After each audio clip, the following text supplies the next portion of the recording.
Well, good morning, Mike. I'm not in Nyahururu, but Kirinyaga County, one of the few counties that is on the spotlight with the potential of having an incoming female governor, much as the results have not been officially declared here since they have to come from the four constituencies. From the portal, the IEBC portal, Anne Waiguru of the Jubilee Party is still leading with a margin of well over 30,000 votes against NAK Kenya Party leader Martha Karua.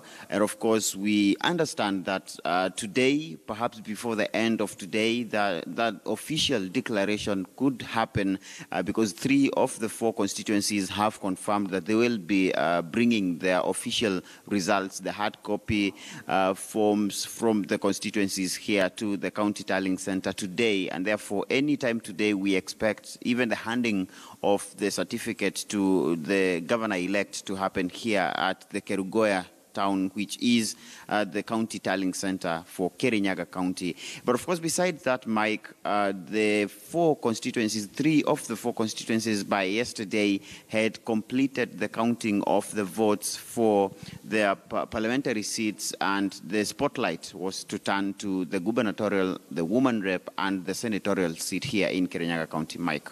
All right, Murimi, you've been in Kirinyaga County for the last few days, and I know you've also traversed that area a lot. What do you think would have given Anne Waiguru an upper edge, given that Martha Karua, who comes second, is a very, very experienced politician and one who many possibly would identify with having a very clean track record?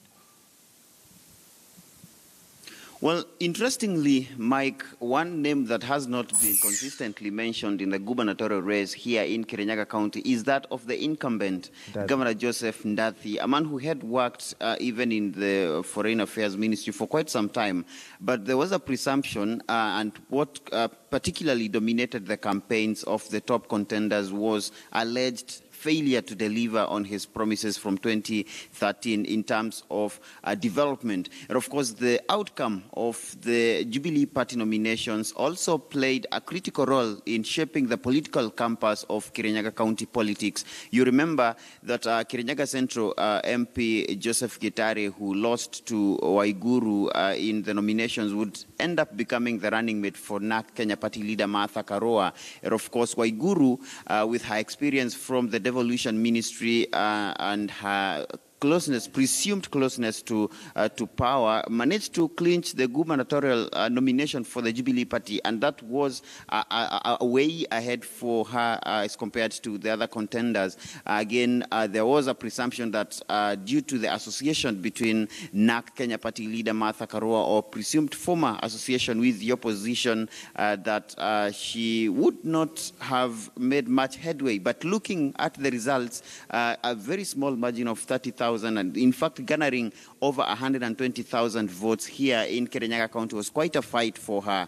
And of course, besides that, the dynamics of the 4 constituencies, looking at the strongholds of Waiguru, that happens to be largely in Geshogo constituency, which is the home turf as well as the home turf of Waiguru, as well as the home turf of Martha Karua, and of course parts of Mwea. But the Kirinyaga Central vote, one of the 2 small constituencies here, largely voted for Martha Karua. Perhaps that would be as a result of her picking the running mate from here in Kirinyaga Central. And also, Martha got a substantive vote from Dia constituency, that is the smallest constituency here in Kirinyaga County. Of course, from times in history, the dynamics of this county have been such that Kirinyaga Central and Dia have been leaning to one political side as compared to Mwea and Geshogo. So perhaps these dynamics are what informed the voting patterns that we witnessed here in Kirinyaga County, judging that from the figures that we have on the IEBC portal,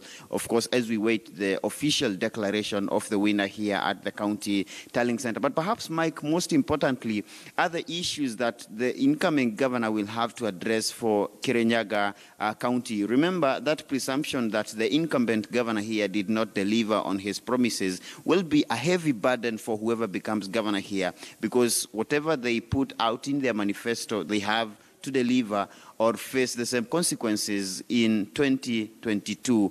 And of course, this being an agriculture county, there is a presumption that they have to deliver even from that end, Mike. All right, and what we have seen most, well, across the board is complaints of how the process was taken, and we have quite a number of aspirants who are, well, alluding to the fact that they're going to be contesting this. Have you got wind in Kirinyaga whether this may be the same case, or is all and sundry satisfied with the results so far?